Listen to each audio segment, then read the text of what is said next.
ये सब जानते हैं कि होलिका ने अपने भतीजे प्रहलाद को गोद में बैठाकर आत्मदाह किया था, पर आज हम आपको होलिका दहन के बारे में बताएंगे कि होलिका दहन कहां से स्टार्ट हुई थी, किस तरह लोग होली को मनाते हैं, जिसमें होलिका जल गई थी और प्रहलाद को कुछ नहीं हुआ। होलिका को वरदान था कि उसे अग्नि जला नहीं पाई थी, लेकिन विष्णु भक्ति के कारण प्रहलाद बच गया। कहानी सब जानते हैं, लेकिन ये कम ही लोग जानते हैं कि जहाँ से ये घटना घटी थी वो जगह भारत में कहाँ मौजूद है। वो भारत के बिहार के पूर्णिया जिले के सिकलीगढ़ में वह स्थान आज भी मौजूद है, जहाँ होलिका भगवान विष्णु के परम भक्त प्रहलाद को अपनी गोद में लेकर जलती चिता के बीच बैठ गई थी। इसी गांव को धरहरा के नाम से जाना जाता है। होली का त्यौहार पूरे देश में धूमधाम से मनाया जाता है और लोग यही जानते हैं कि प्रहलाद और हिरण्यकश्यप की लड़ाई में होलिका ने अपने भतीजे प्रहलाद को गोद में बैठाकर आत्मदाह किया था, जिससे होलिका जल गई थी और प्रहलाद को कुछ नहीं हुआ था। होलिका को वरदान था कि उस अग्नि जला नहीं पाई थी, लेकिन विष्णु भक्ति के कारण प्रहलाद बच गए थे। पर यह नहीं जानते हैं कि वह जगह कौन सी थी। आज हम आपको बताते हैं कि उस जगह का नाम, जहां आज भी उसी तरह से पूजा किया जाता है। आपको बताते चले कि बिहार के पूर्णिया के धरहरा गांव से होली की पहली शुरुआत की गई थी, जहां होलिका भगवान विष्णु के परम भक्त प्रहलाद को अपनी गोद में लेकर जलती चिता के बीच बैठ गई थी। यह स्तंभ नामक एक खंबे से भगवान नरसिंह का अवतार हुआ था और उन्होंने हिरण्यकश्यप का वध किया था। माणिक स्तंभ को लेकर कहा जाता है कि इसे कई बार पूर्व में तोड़ने का प्रयास किया गया था। यह झुक अवश्य गया था, परंतु यह टूट नहीं सका था।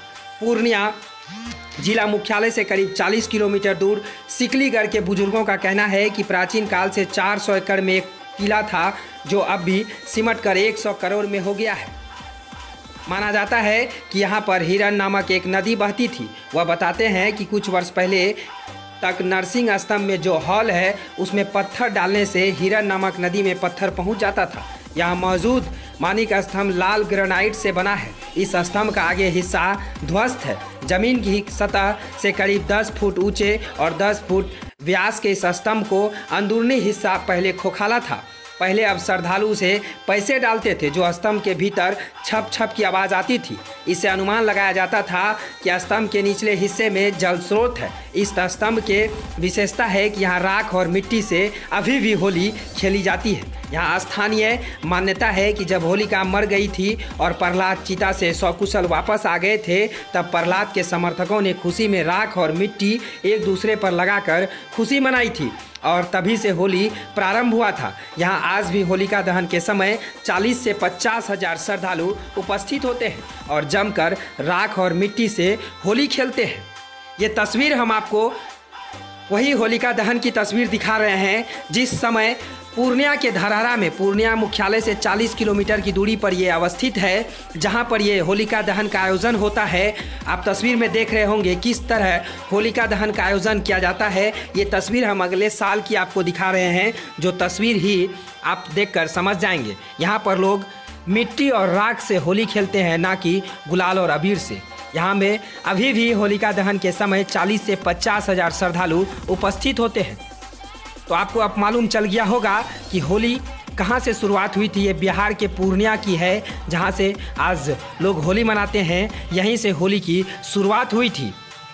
पूर्णिया जिला ही एक ऐसा जिला है जहाँ से आज लोग होली को जानते हैं और होली मनाते हैं। यहीं से इसकी शुरुआत हुई थी। पूरा देश में तो धूमधाम से होली मनाया जाता है, पर आप ये नहीं जानते होंगे कि होली कहाँ से शुरुआत हुई थी। आज वही जगह अवस्थित है, ये पूर्णिया मुख्यालय से 40 किलोमीटर दूर धरहरा गांव में, जहां अभी भी होली की शुरुआत हुई थी और लोग वहां पर मिट्टी और राख से होली खेलते हैं। एक दूसरे को लगाकर राख तब होली मनाते हैं और वहाँ पर होली का आयोजन होता है। अभी भी उस होली के आयोजन में 40 से 50 हज़ार लोग आते हैं और राख और मिट्टी से होली खेलते हैं। ये तस्वीर हम आपको अगले साल की दिखा रहे हैं, जहाँ पर लोग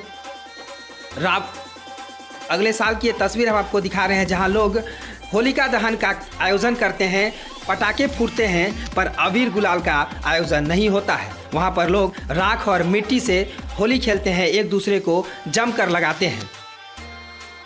पूर्णिया से एबीजे न्यूज के लिए राजा झा की रिपोर्ट। तमाम खबर की बिहार और झारखंड की अपने मोबाइल स्क्रीन पर आपको अपडेट पाना हो तो आप हमारे चैनल को सब्सक्राइब करें, साथ में बेल बटन दबाना ना भूलें ताकि हमारी खबर सबसे पहले आप तक पहुंच पाए।